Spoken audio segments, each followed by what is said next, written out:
ओम नमः शिवाय। यह शिवरानी के अवतार की कथा अत्यंत आनंद के साथ ही साथ मुक्ति प्रदान करने वाली है। जो कोई इसे श्रद्धा पूर्वक सुनता है अथवा किसी को भी सुनाता है, वह दोनों लोकों में परम पद प्राप्त कर अंत में मोक्ष अवश्य ही पाता है। जब ब्रह्मा जी ने कामदेव के वशीभूत होकर अपनी ही पुत्री संग दुष्कर्म करना चाहा, तब किस प्रकार शिवजी ने उन पर क्रोध किया तथा अत्यंत कटु वचन कहे, यह हमने पिछली शिव पुराण की कथा में सुना।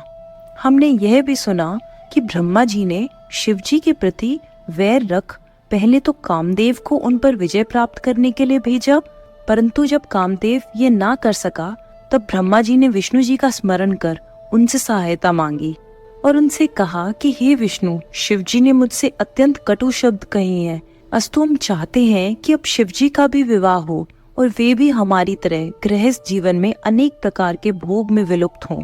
उनकी यह बात सुनकर विष्णु जी ने कहा, हे ब्रह्मा, आप अपनी इस मूर्खता को दूर कर दें। आप जो शिवजी को अपना पुत्र समझकर बुद्धि के विरुद्ध बातें कर रही हैं, वे उचित नहीं है। हम और आप दोनों ही उनके सेवक हैं। वे सर्वथा स्वाधीन एवं भक्तों को अनुग्रह करने वाले हैं। यदि आपकी यही इच्छा है कि वे अपना विवाह कर लें, तो आपको उनकी शरण में जाना उचित है। सर्वप्रथम आप कठिन तपस्या द्वारा उनको प्रसन्न करें, तदुपरांत माँ उमा का स्मरण करते हुए दक्ष प्रजापति से भी उसी प्रकार तपस्या कराएं। उस तप के प्रभाव से भगवती उमा दक्ष प्रजापति के घर उत्तरी रूप में जन्म लेंगी और उनका विवाह शिवजी के साथ होगा। ऐसा करने से संपूर्ण लोगों का कल्याण भी होगा और आपकी इच्छा भी पूर्ण हो जाएंगी। इतना कहकर श्री विष्णु जी भगवान सदाशिव के चरणों का ध्यान धरते हुए अपने लोक को चले गए। भगवान विष्णु की आज्ञा शिरोधार्य कर उन्होंने भगवान सदाशिव के प्रति उस द्वेष का त्याग कर दिया जिसे उन्होंने शिवजी की ही माया से मोहित होकर अपना रखा था। तदुपरांत दक्ष को बुलाकर उसे वह सब हाल कह सुनाया जो कुछ विष्णु जी ने उनसे कहा था। उन्होंने उससे कहा, हे पुत्र, अब तुम एक कन्या को जन्म दो जो भगवान सदाशिव की पत्नी हो सके। ऐसा होने पर हम और तुम संसार में धन्य हो जाएंगे। तुम भगवान सदाशिव की तपस्या करके उनका दर्शन प्राप्त करो और यह वरदान मांगो कि हे प्रभु, आप मेरी संतान बनकर जन्म ले। मैं भी तपस्या करके उनसे यही मांगूंगा। वे भगवान त्रिशूल पानी, आदि शक्ति संपन्न तथा सरगुण निर्गुण दोनों रूप वाले हैं। उनकी महिमा का पार वेद ने भी नहीं पाया है। वे तपस्या के वशीभूत होकर निश्चय ही दर्शन देते हैं। जब उन कृपालु शिवजी ने मुझे उत्पन्न किया था, उस समय मेरी तथा विष्णु जी की प्रार्थना को सुनकर हमें यह वरदान भी दिया था कि वे स्वयं भी हर नामक अवतार ग्रहण करेंगे और हमारे संपूर्ण मनोरथों को पूर्ण करते रहेंगे। उन्होंने यह भी बताया था कि उनकी आदि शक्ति, जिनके अंश से लक्ष्मी की उत्पत्ति हुई है, वह भी एक कला से उमा के रूप में जन्म लेकर हर अवतार की पत्नी होंगी। भगवान सदाशिव ने बताया था कि हमारे स्वरूप की आदि शक्ति द्वारा ही इस संपूर्ण सृष्टि की उत्पत्ति होती है और वे आदि शक्ति समस्त संसार की माता है। अस्तु हे दक्ष, वे आदि शक्ति तुम्हारे घर में सती नाम से जन्म लेंगी। तुम मुझे और विष्णु को तो पत्नी सहित देखते हो, परंतु भगवान सदाशिव के हर अवतार ने अब तक किसी स्त्री को स्वीकार नहीं किया है और न ही अब तक सती का अवतार ही हुआ है। अतः तुम ऐसा उपाय करो जिससे सती का अवतार हो। इस प्रकार समझाकर उन्होंने दक्ष को विदा किया। तदुपरांत वह घर जाकर संपूर्ण इंद्रियों को वशीभूत कर वेद के अनुसार तपस्या करने लगा। ब्रह्मा जी ने अपने मन में श्री जगदम्बा जी का ध्यान कर श्वास को मस्तक पर चढ़ा लिया और मन के वेग को जीतकर उनकी स्तुति की। तब उनकी उस तपस्या से प्रसन्न होकर जगदम्बा जी ने उन्हें सेवक जानकर दर्शन दिए। ऐसा कौन सा प्राणी है जो भगवती महामाया के उस अनुपम सुंदर शरीर को देखकर मोहित न हो जाए। उनके दर्शन प्राप्त कर देवता तथा ऋषि मुनि भी मोहित हो जाते हैं। वे अपने मुख्य चिन्ह से अलंकृत तथा वस्त्राभूषण को धारण किए हुए थी। उनके स्वरूप को देखकर ब्रह्मा जी अपना मस्तक नीचे झुकाकर उनकी स्तुति करने लगे। उस समय भगवती भवानी ने उन पर दया करते हुए कहा, हे ब्रह्मा, तुम जो चाहते हो वह वर मांग लो। यह सुनकर उन्होंने अपनी पिछली बातों को स्मरण करते हुए कहा, हे मातेश्वरी, रुद्र नामक शिव अवतार ने मुझसे बहुत ही कटु वचन कहे हैं और व्यर्थ ही धिक्कारा है। अतः आप अपना अवतार लेकर उन्हें वश में कर लें, जिससे वे भी हमारे ही समान गृहस्थ हो जाएं। कृपा करके आप यही वरदान दक्ष प्रजापति को भी दीजिए, क्योंकि इसी अभिलाषा को लिए वह आपकी आराधना कर रहा है। तीनों लोकों में आपके अतिरिक्त कोई ऐसा नहीं है जो शिवजी को मोहित कर सके। उनकी बात सुनकर भगवती भवानी ने कहा, हे ब्रह्मा, तुम धोखा देकर मुझसे यह मांग रहे हो, इससे तुम्हें क्या लाभ होगा? इस समय तुमने मेरे सामने संकट भी उपस्थित कर दिया है। मैं तुम्हें वरदान ना दूं तो वेद का मार्ग नष्ट हो जाएगा। पर ब्रह्मा की ऐसी आज्ञा पाकर भगवती जगदम्बा जी ने ब्रह्मा जी से कहा, हे ब्रह्मा, हर रूपी भगवान सदाशिव योगराज है, उन्हें मोहित नहीं किया जा सकता, परंतु तुम्हारी प्रार्थना के अनुसार युक्ति पूर्वक तुम्हारा मनोरथ सिद्ध कर दिया जाएगा। जब तक हर स्त्री को स्वीकार नहीं करेंगे तब तक न तो उन्हें परलोक का फल मिलेगा और न ही इस संसार में आनंद ही प्राप्त होगा। अतः मैं उनके निमित्त दक्ष प्रजापति की पुत्री के रूप में स्वयं ही अवतार ग्रहण करूंगी। उस समय शिवजी मुझ पर मोहित होकर मेरे साथ विवाह कर लेंगे। इतना कहकर भगवती महामाया अंतर ध्यान हो गई और ब्रह्मा जी को अत्यंत प्रसन्नता प्राप्त हुई। जब भगवती महामाया ने प्रकट होकर ब्रह्मा को यह वरदान दिया, तब दक्ष प्रजापति ने उनकी आज्ञा अनुसार घोर तपस्या करनी आरंभ की। उसने तीनों प्रकार का प्राणायाम करते हुए शिवरानी के चरण कमलों में अपने हृदय को स्थित किया। दक्ष के उग्र तप को देखकर श्री जगदम्बा जी ने अपने उसी शुद्ध मनोहर एवं पवित्र स्वरूप में प्रकट होकर दर्शन दिए। दक्ष ने उन्हें प्रणाम स्तुति करते हुए कहा, हे भगवती, मैं आपकी शरण में आया हूँ। आप मुझे अपना सेवक जानकर मेरे ऊपर कृपा करें। उनकी स्तुति को सुनकर भगवती बोली, हे दक्ष, तुम्हारी जो इच्छा है उसे मांग लो, मेरे लिए कोई भी वस्तु आदेय नहीं है। यह सुनकर दक्ष ने कहा, हे मातेश्वरी, आप मेरी पुत्री बनकर मेरे घर में अवतार लें और हर के मन को मोहित करें। इस कार्य में मेरा ही कोई प्रयोजन नहीं है, अपितु तीनों लोगों का उपकार भी सन्निहित हो। मैंने मोक्ष का वरदान ना मांगकर आपसे जो ये प्रार्थना की है वह पूर्ण होनी चाहिए। दक्ष की प्रार्थना सुनकर भगवती महामाया ने कहा, हे दक्ष, तुम जो चाहते हो वही होगा। मैं तुम्हारी पत्नी के गर्भ से उत्पन्न होकर शिवजी की अर्धांगिनी बनूंगी, परंतु तुम अपने मन में किसी प्रकार का अहंकार नहीं करना, अन्यथा तुम्हारा संपूर्ण गर्भ नष्ट हो जाएगा। इतना कहकर श्री जगदम्बा अंतर ध्यान हो गई और दक्ष अत्यंत प्रसन्न होकर अपने घर को लौट आया। तदुपरांत दक्ष ने 10 सहस्त्र मानस पुत्रों की उत्पत्ति की। वे सब नारद प्रेरणा से घर छोड़कर तपस्या करने के लिए वन में चले गए और परम पद को प्राप्त हुए। तत्पश्चात दक्ष ने 10 सहस्त्र पुत्र और उत्पन्न किए, परंतु वे भी नारद का उपदेश सुनकर संसार से विरक्त होकर वहीं चले गए जहाँ उनके भाई गए थे। उस समय दक्ष ने अत्यंत क्रोधित होकर नारद को यह श्राप दिया कि हे नारद, तुम अत्यंत अधम हो, क्योंकि तुमने मेरे सब पुत्रों को मेरे विरुद्ध कर दिया है। अब मैं तुम्हारे कर्म के अनुसार तुम्हें यह श्राप देता हूँ कि तुम किसी एक स्थान पर न ठहर कर सदैव भ्रमण किया करो। इसके बाद उसने अपने मन में यह निश्चय किया कि अब कुछ मैथुनी सृष्टि उत्पन्न करनी चाहिए। यह विचार करके दक्ष ने वीर प्रजापति के पुत्री वीरनी के साथ विवाह किया। विवाह के उपरांत दक्ष ने अपने हृदय में भगवती जगदम्बा का ध्यान किया। उस समय श्री जगदम्बा ने भी अपने मन में यह विचार किया कि अब मुझे दक्ष के घर जन्म लेकर उसका मनोरथ पूर्ण करना चाहिए। यह निश्चय कर वे दक्ष के हृदय में प्रवेश कर गई। उस समय दक्ष प्रजापति को अत्यंत प्रसन्नता हुई और भगवती के तेज से उनका शरीर प्रदीप्त हो उठा। तदुपरांत शुभ अवसर पाकर दक्ष ने उस तेज को अपनी पत्नी में स्थिर कर दिया। जब दक्ष की पत्नी गर्भवती हुई, उस समय बहुत धूमधाम से उत्सव मनाया गया। दक्ष ने रीति के अनुसार पूजा की। ब्रह्मा और विष्णु ने भी उस उत्सव में सम्मिलित होकर दक्ष की पत्नी की सेवा एवं स्तुति करने के पश्चात दक्ष की प्रशंसा की। 9 महीने बीतने के पश्चात जब 10वां महीना आरंभ हुआ, तब चारों ओर अपने आप आनंद के दृश्य प्रकट हुए। सभी मन में हर्षित थे। आकाश में बाजे बजने लगे। ऐसे परमोत्तम समय में श्री महारानी जगदम्बा अवतरित हुई। तीनों लोकों में प्रसन्नता भर गई। उस समय कोई मनुष्य दुखी दिखाई नहीं देता था। तब विष्णु, ब्रह्मा तथा समस्त ऋषि मुनि एकत्र होकर दक्ष प्रजापति के घर गए। अत्यंत प्रसन्नता के साथ बाजे बजने लगे। सब लोग देवी की स्तुति करके कहने लगे, हे शिवरानी, तुम संपूर्ण संसार की राजरानी हो। तुम्हारी महिमा अपरंपार है, जिसका पार वेद भी नहीं पा सके। तुम सबकी माता तथा सबको प्रसन्नता प्राप्त कराने वाली हो। इस प्रकार वे सब विनय करके अपने अपने स्थान को चले गए। जब दक्ष की पत्नी ने अपनी पुत्री का मुख देखा तो उसको हृदय के ज्ञान से आभास हुआ कि यह आदि शक्ति है तथा इसने हमारे यहाँ अवतार लिया है। माता उस कन्या का अद्वितीय सौंदर्य देखकर पहचान गई। तब उस देवी ने अपनी माता को अष्टभुजा, महातेजस्वी, मेघ सदृश श्याम वर्ण, नख झलकते हुए अंग, अत्यंत सुडोल, परम सुंदरी, सब प्रकार के आभूषणों तथा वस्त्रों से सुशोभित तथा कानों में कुंडल, हाथों में कंकन, कंठ में हार, माथे पर बिंदी से सुसज्जित शशिमुख का दर्शन दिया।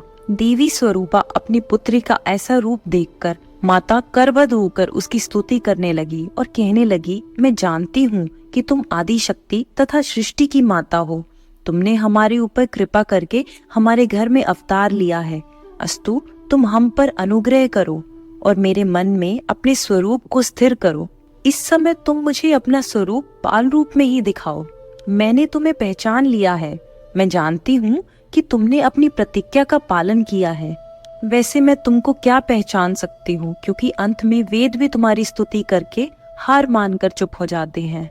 उस समय दक्ष प्रजापति ने आकर बड़े प्रेम से स्तुति की और कहा, तुमने अपने वचन का पालन कर मेरे घर में अवतार लिया है। मैं तथा मेरे भाई वेद सब जीवन मुक्त हो गए।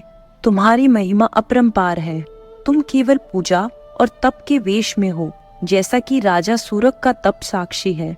वह अपने तप से ही परम पद प्राप्त कर सका था। तुम्हारा शुंभ और निशुंभ ने भी क्रोध एवं वैमनस्य से मन लगाया, तो भी वे ध्यान करने से परम गति को प्राप्त हुए।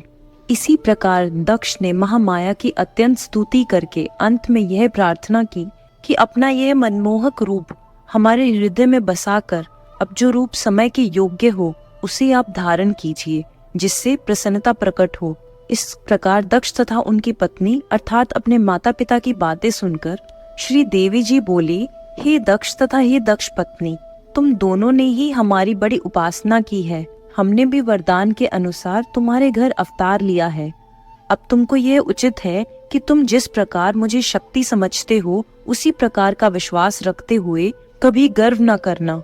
देवी जी इतना कहकर कन्या का रूप धारण कर संसार की रीति के अनुसार रोने लगी। तब यह रोदन सुनकर कुल की असंख्य नारियां, समस्त बांदियां एकत्र हो गई। उन सब ने पुत्री को देखकर प्रसन्नता प्रकट की। चारों ओर से जय जय नाद गूंज रहा था। दक्ष तथा उसकी पत्नी ने वेद एवं कुल के नियम अनुसार सब रीति की तथा बहुत सा धन दान स्वरूप बांटा। उस समय ब्रह्मा जी तथा विष्णु जी देवताओं और मुनियों को साथ लेकर वहां जा उपस्थित हुए तथा दक्ष के निवेदन के अनुसार हमने उस कन्या का नाम सती रखा। इसके पश्चात सब लोग अपने अपने घर को चले गए।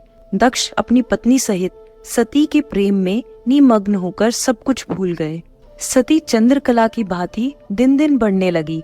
वे प्रतिदिन शिव पत्नी का पाठ करती तथा सदाशिव का यान करती। वे पार्थिव पूजन करती तथा माता पिता की प्रसन्नता की ओर अधिक ध्यान देती। यद्यपि उनका शिव में अधिक ध्यान रहता, परंतु इस बात को वो किसी पर प्रकट नहीं होने देती। सती इसी प्रकार के विचित्र खेलों में मग्न रहती। जब कुछ बड़ी हुई तो उनके मुख की कांति दुगनी हो गई। उनकी सुंदरता की समानता तीनों लोकों में कोई भी नहीं कर सकता था। और यह शिव रानी के अवतार की कथा अत्यंत आनंद के साथ ही साथ मुक्ति प्रदान कर देने वाली है। जो कोई इस कथा को सुनता अथवा सुनाता है वे परम आनंद प्राप्त करता है। ओम नमः शिवाय। हमने देखा कि कैसे माँ सती ने दक्ष प्रजापति के घर अवतार ग्रहण किए। इसके पश्चात जो उन्होंने शिवजी को पति रूप में प्राप्त करने के लिए अत्यंत कठिन तप किया, आज की शिव पुराण की कथा में वही हम सुनेंगे। एक समय ब्रह्मा जी और नारद जी वहां पहुंचे। सती ने उन दोनों को बैठने के लिए स्वर्ण की चौकी देकर उनकी स्तुति की। उन दोनों ने सती की नम्रता तथा सेवा देखकर यह वरदान दिया कि जिसकी महिमा अपार है तथा जिसकी हम और विष्णु सेवा करते हैं, जो किसी दूसरी स्त्री को ना चाहे, ऐसा परम पुरुष तुम्हारा पति हो। सती से ऐसा कहकर फिर दक्ष से कहा, हे दक्ष, तुम धन्य हो, तुम्हारे घर में आदिशक्ति जगदम्बा अवतरित हुई है। अब तुमको यही उचित है कि मोह रहित होकर कन्या का विवाह शिव के साथ संपन्न कर दो। और ऐसा कहकर वे दोनों अपने अपने स्थान को लौट आए। उस समय दक्ष ने प्रसन्न होकर सोचा कि अब सती युवा हुई तथा घर के बाहर पैर नहीं रखती है, अस्तु अब मुझे यही उचित है कि जिस प्रकार शिवजी उसको स्वीकार करे वही उपाय करना चाहिए। इसी प्रकार विचार करते करते बहुत समय व्यतीत हो गया, परंतु दक्ष के हृदय में कोई बात स्थिर न हुई। तब सती ने सोचा कि मैं शिव का तप करके शिव शक्ति हो जाऊं, परंतु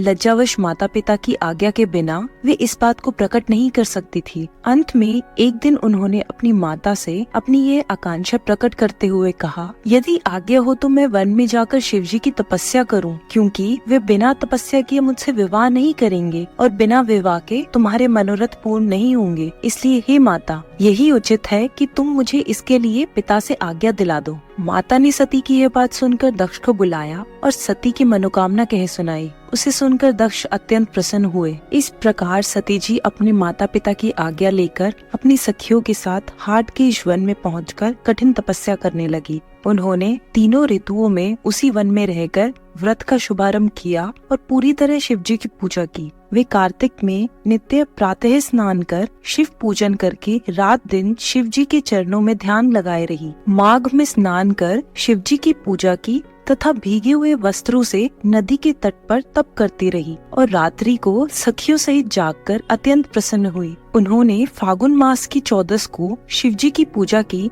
तथा उन पर अनेक प्रकार के पुष्प चढ़ाए और रात्रि को जागरण कर चारों पहर उनकी पूजा की। चैत्र मास में शुक्ल पक्ष की चतुर्दशी को टेसु के पुष्प अर्पित किए और उन्हीं पुष्पों से शिवजी का पूजन किया। वैशाख सुदी तृतीया को शिवजी का पूजन किया तथा उनके सम्मुख नाना प्रकार के पुष्पों से नैवेद्य समर्पित किए। ज्येष्ठ मास के अंत में व्रत रखकर सहस्रों भटकटिया के पुष्पों से शिवजी की पूजा की। अत्यंत पवित्र आषाढ़ मास में पूरे माह व्रत रखकर नाना प्रकार के पुष्पों से शिवजी की पूजन किया। श्रावण की अष्टमी को वस्त्रादिक दान किए। भादों के कृष्ण पक्ष को काम तिथि में सुंदर सुंदर पुष्प एवं फलों से अच्छी प्रकार शिवजी की पूजा की। इसी प्रकार चतुर्दशी को पुनः शिवजी का पूजन किया और इसी प्रकार सती का नंदा व्रत आनंद पूर्वक संपन्न हुआ। नंदा व्रत पूर्ण हो जाने के पश्चात सती ने प्रसन्न होकर लोगों को बहुत दान दिया और वेद के अनुसार अनेक प्रकार की सर्वोत्तम वस्तुएं एकत्र कर उनसे शिवजी का पूजन किया।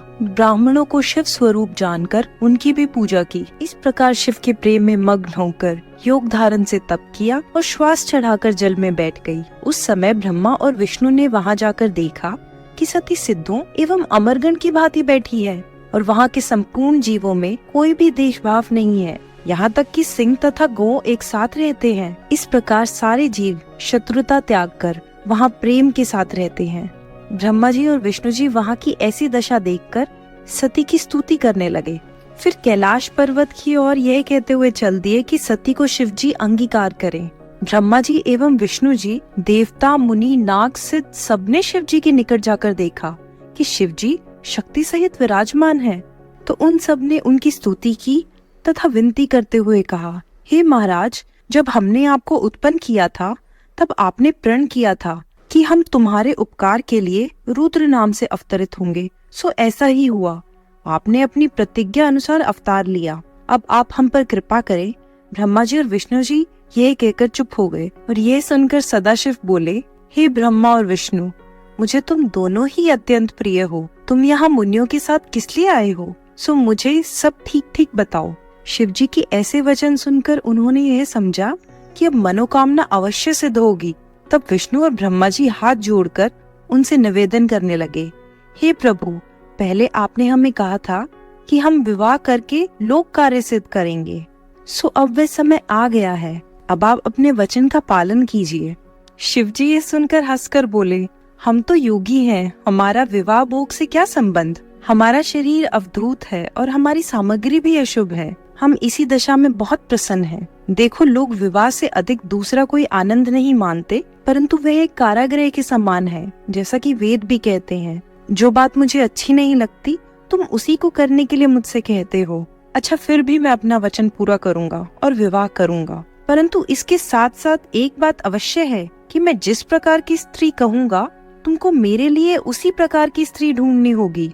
वह स्त्री ऐसी हो जो हमारे तेज को सह सके, वह परम सुंदरी तथा कीर्ति युक्त हो और वह मेरी बात माने तथा पूरी तरह से मेरी सेवा करे। शिव जी के ऐसे वचन सुनकर ब्रह्मा जी और विष्णु ने हाथ जोड़कर उनसे निवेदन किया, हे प्रभु, आपके योग्य सर्वगुण संपन्न दक्ष प्रजापति की पुत्री है, जो आपके लिए ही महाकठिन तप कर रही है। आप वहाँ चलकर उनको वरदान दीजिए तथा उनसे विवाह कीजिए। इतना कहकर हम लोग शांत हो गए। तब शिवजी ने हंसकर कहा, तथास्तु। शिवजी के मुख से यह सुनकर देवता तथा मुनि सब जय जयकार करने लगे। इसके पश्चात सब विदा हो गए और उधर शिवजी अपने गणों सहित सती को वर देने के लिए उसी स्वरूप में जिसका सती ध्यान करती थी सती के पास जा पहुँचे। सती के मन से उस समय वह स्वरूप जिसका की सती ध्यान कर रही थी लुप्त हो गया। तब चिंतित होकर सती ने अपने नेत्र खोले और अपने सम्मुख उसी स्वरूप को देखा। सती ने पहले तो उन्हें प्रणाम किया, फिर अपने हृदय में उस स्वरूप का ध्यान धर लज्जा से मस्तक नत कर लिया तथा आनंद में मग्न हो वे शांत बैठी रही। उन्होंने कुछ नहीं कहा। उस समय सती को जो आनंद हुआ उसका वर्णन करना कठिन है। शिवजी सती को शांत देखकर बोले, हे दक्ष प्रजापति की पुत्री, हम तुम्हारे तप से बहुत प्रसन्न हुए हैं। तुम्हारी जो इच्छा है वह मांगो। यद्यपि शिवजी सती की मनोकांक्षा जानते थे, परंतु सती का वचन सुनने को यह आशा दी। फिर भी सती कुछ न कहकर शांत ही रही। सती का यह भाव शिवजी को बहुत भला लगा। वे फिर बोले, मांगो मांगो, विलंब न करो, तुम्हारी प्रत्येक मनोकांक्षा पूर्ण होगी। इस प्रकार शिवजी ने बार बार कहा। तब सती बोली, हे महाराज, आप अंतर्यामी हैं। आप मेरे मुख से अपनी प्रीति सुनना चाहते हैं तथा सांसारिक जीवों की भांति पूछते हैं, तो मेरा मनोरथ सुनिए। मैं चाहती हूँ कि आप मेरे पति हो और मेरे साथ विवाह करके मुझको आप अपने घर की दासी बनाएं। शिवजी ने सती के ऐसे वचन सुनकर प्रसन्न होकर तथास्तु कहा और अंतर ध्यान हो गए। शिवजी से ऐसा वरदान प्राप्त कर सती अत्यंत प्रसन्न होकर अपने घर पहुंची। सती की सखियों ने उनके माता पिता को सती का संपूर्ण वृतांत बताया और उसे सुनकर उनके माता पिता अत्यंत प्रसन्न हुए। जब ब्रह्मा जी को यह वृतांत मालूम हुआ तो वे प्रसन्न होकर शिवजी के पास गए। वहाँ हाथ जोड़कर उनकी बहुत स्तुति की तथा निवेदन किया कि मुझे क्या आज्ञा है। शिवजी ने उत्तर दिया, हे ब्रह्मा, सती ने हमारी बहुत आराधना की है तथा हमने उनको वर दिया है, सो तुम दक्ष प्रजापति के पास जाकर कहो कि यह हमारे विवाह की तैयारी करे। यह कहकर शिवजी ने उन्हें विदा किया। ओम नमः शिवाय। भक्ति क्या है? परम तत्व ब्रह्म ज्ञान क्या है? शिव पुराण के अनुसार शिवजी के शब्दों से समझने की कोशिश करते हैं। इस वृतांत को जो भी सुनेगा या इसका पाठ करेगा वह भी आनंद पद को प्राप्त करेगा। एक दिन शिवजी को एकांत में बैठे हुए देखकर सती उनके पास जा पहुंची और उनकी प्रशंसा करने के उपरांत वो बोली, हे प्रभु, आपने तीनों लोगों का कल्याण करने के निमित्त अवतार ग्रहण किया है। यह तो मेरा परम सौभाग्य है जो आपने मुझे अपनी पत्नी के रूप में अंगीकार किया है। अब मैं आपसे अपनी उस अभिलाषा को प्रकट करती हूँ जिससे मैंने आज तक गुप्त रखा है। हे स्वामी, इस समय आपको अपने ऊपर प्रसन्न देखकर ही मैं ये बात कह रही हूँ। मेरी अभिलाषा यह है कि मैंने वर्षों तक आपके साथ विहार का आनंद प्राप्त किया, परंतु परम तत्व का विचार कभी नहीं किया। अब मेरे हृदय में वैराग्य उत्पन्न होने के कारण परम तत्व जानने की अभिलाषा जागृत हुई है। अतः आप मुझे श्रेष्ठ प्रकार से ब्रह्म ज्ञान की युक्ति एवं मुक्ति का मार्ग बताने की कृपा करें। हे प्रभु, तीनों लोकों में आपके समान ज्ञानी अन्य कोई नहीं है। आप वेदों के उत्पन्न करता, संपूर्ण विद्याओं के समुद्र एवं तीनों लोकों के स्वामी विष्णु और ब्रह्मा को भी श्रेष्ठ पद प्रदान कर देने वाले हैं। अस्तु, आप कृपा करके मेरी मनोअभिलाषा को पूर्ण करें। सती के इन वचनों को सुनकर भगवान सदाशिव बोले, हे प्रिय, ज्ञान को सर्वोत्तम वस्तु समझना चाहिए। उसके पास तक किसी अन्य पदार्थ की गति नहीं है। इस प्रकार वह परम अलभ्य कहा जाता है। उसी को मेरा स्वरूप ब्रह्मा जानना चाहिए। जिस तपस्या तथा आराधना का आश्रय लेकर जीवधारी पवित्र हो जाते हैं, उसे ज्ञान की पदवी समझना चाहिए। भक्ति और ज्ञान में कोई अंतर नहीं है। जो मनुष्य इन दोनों में अंतर देखते हैं उन्हें दुख उठाना पड़ता है, और जो लोग भक्ति के विरुद्ध वचन कहकर ज्ञान को प्रधानता देते हैं उन्हें महान कष्ट उठाना पड़ता है। भक्ति को परम तत्व का ज्ञान प्रदान करने वाली समझना चाहिए, और वह मुझे अत्यंत प्रिय भी है। भक्ति के समान सीधा या भयहीन मार्ग अन्य कोई नहीं है, क्योंकि उसके द्वारा परब्रह्म की प्राप्ति होती है। इस रीति को पीपीलिका कहा जाता है। क्योंकि इसमें बिना किसी आधार के भी भ्रम पर चढ़कर फल प्राप्त किया जा सकता है। इसके विपरीत निर्गुण के मार्ग को भीष्म कहते हैं, क्योंकि उसमें किसी वस्तु का आधार न होने के कारण अत्यंत परिश्रम तथा कष्ट भोगने के पश्चात ही फल की प्राप्ति होती है। भक्ति मन को प्रसन्नता प्रदान कर देने वाली है और मैं सदैव उसके अधीन रहता हूँ। जो प्राणी मेरी भक्ति करता है उसे मैं लोक में आनंद और परलोक में मुक्ति प्रदान करता हूँ। मुझे कुल या जाति से कोई प्रयोजन नहीं है। चारों युगों में मुझे भक्त प्रिय हैं, परंतु कलयुग में तो अपने भक्तों को अत्यंत स्नेह करता हूँ। मैं अपने भक्तों की सदैव सहायता करता हूँ और उनकी प्रसन्नता के निमित्त अनेक प्रकार के श्रेष्ठ चरित्र दिखाता हूँ। अतः हे देवी, भक्ति की महिमा सबसे बड़ी जानकर तुम उसी को अपनाओ। भक्ति की ऐसी प्रशंसा सुनकर सती अत्यंत प्रसन्न हुई। उन्होंने दोनों हाथ जोड़कर सदाशिव से कहा, हे प्रभु, आपने मेरे ऊपर कृपा करके भक्ति की प्रशंसा की है, परंतु मेरी इच्छा है कि आप उसके संपूर्ण अंगों का वर्णन करें। शिवजी ने हंसते हुए कहा, हे सती, मैं भक्ति का संपूर्ण वृतांत, जिसको सुनकर प्रेम उत्पन्न होता है और तीनों लोगों के दुख और शोक नष्ट हो जाते हैं, उसे सुनाता हूँ। भक्ति को परम तत्व कहकर उसका सर्वोत्तम वर्णन किया गया है। वह दो प्रकार की है। एक है स्वाभाविक, जो प्रकृति से उत्पन्न होती है। दूसरी वैदेही, जो प्रारंभ से प्राप्त होती है और जिसमें तीनों गुण पाए जाएं, उसे सगुण भक्ति कहते हैं। और जो गुण रहित हो उसे अगुणा भक्ति कहते हैं। उसके दो भाग हैं। भक्त लोग जिनमें बड़ी श्रद्धा से मन लगाते हैं। इन दोनों खंडों के दो दो भाग हैं।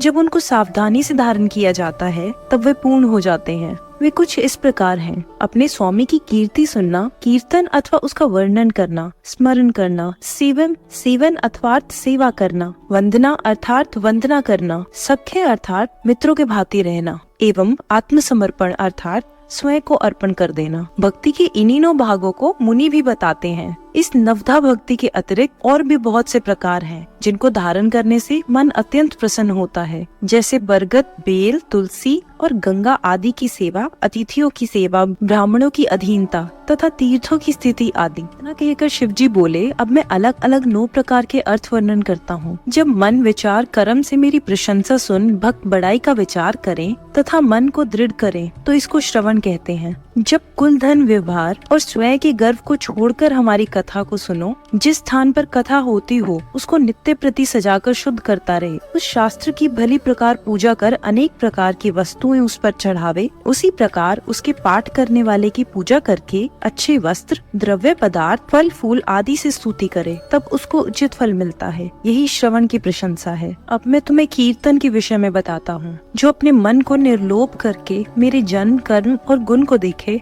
उनका उच्च स्वर से पाठ करे, उसी को कीर्तन कहते हैं। कर्म, काल और काम रहित होकर संसार की लज्जा और इच्छा का त्याग कर हृदय से हमारा गुणगान करे तो ऐसा कीर्तन करने से अच्छे फल की प्राप्ति होती है। जो भी सृष्टि, जड़, चैतन्य, जीवित, निर्जीव, चलने वाले या एक ही स्थान पर स्थित रहने वाले सब जीवों में शिव को देखे, मुझको सर्वात्मा समझ निष्प्रय रहा करे, उसे स्मरणी कहते हैं और ऐसे स्मरण से अत्यंत आनंद मिलता है। सेवन के अर्थ हैं कि प्रातः काल उठकर सर्वप्रथम अपने गुरु का ध्यान करे, फिर रेशमी वस्त्र धारण कर मस्तक पर त्रिपुंड लगावे, रुद्राक्ष की माला पहने, धरती को शुद्ध कर बैठने का उत्तम स्थान बनावे तथा हृदय रूपी कमल में मेरा अपने स्वामी के स्वरूप का प्रेम से ध्यान लगावे। पूजा की सामग्री तैयार होने के पश्चात उसे क्रम पूर्वक पूजा करे, नैवेद्य लगाकर आरती करके दंडवत करे, अच्छी सुगंधित फूल बिछाकर उनके ऊपर अपने स्वामी को सुलावे तथा सदैव मेरे गुणों का गान कर जीवन व्यतीत करे। संध्या समय फिर मुझे अपने स्वामी को जगावे तथा संध्या आदि से मेरी आरती करे। नाम एवं स्तुति वर्णन कर कुछ रात व्यतीत हो जाने पर गाने बजाने का सामान एकत्र करे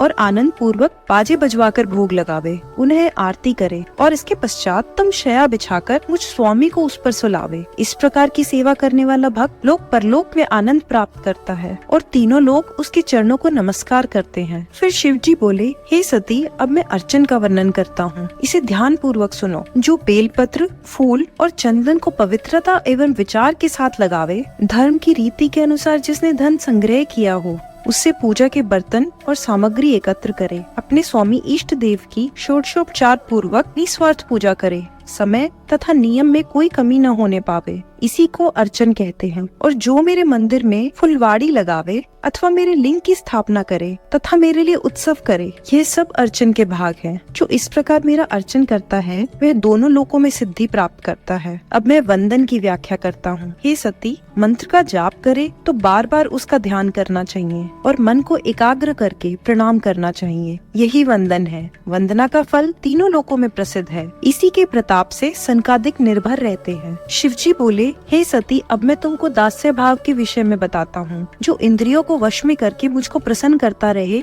जो मेरी प्रसन्नता से मन तथा शरीर का काम वासना को जड़ से नष्ट करे, तो वह दोनों लोकों का सुख प्राप्त करता है। जिस मनुष्य के विचार में सुख दुख, बुरा भला, राग द्वेष, जय पराजय, लाभ तथा हानि बराबर हो तथा जो इस बात पर पूर्ण विश्वास रखता हो कि जो कुछ भी पारब्रह्म हमारे लिए करता है वह सब हमारी भलाई के लिए ही है, ऐसे दृढ़ विचार को सखय कहते हैं। और ऐसे मनुष्यों को तीनों लोकों में कोई वस्तु दुर्लभ नहीं। जो मनुष्य अपनी देह, सेवक, पशु, धन तथा कोष आदि समस्त वस्तुओं को त्याग कर तथा उनका मुंह दूर कर मेरे लिए संकल्प कर दे और उनके लिए फिर कोई प्रयत्न न करे, उनकी प्रीति या उनका ध्यान न करे, उसे आत्मसमर्पण कहते हैं। इससे गर्व दूर हो जाता है। जब तक मनुष्य इसको मन, वाणी तथा कर्म से नहीं करता तब तक वह अपने स्वामी मुझको प्राप्त नहीं कर पाता। ऐसे मनुष्य को सब वस्तुएं सुलभ है, कोई वस्तु दुर्लभ नहीं। मैं सदैव रात दिन उसकी रक्षा करता हूँ तथा उसके निकट ही निवास करता हूँ। भक्ति के केवल यही 9 अंग है। शिवजी ने कहा,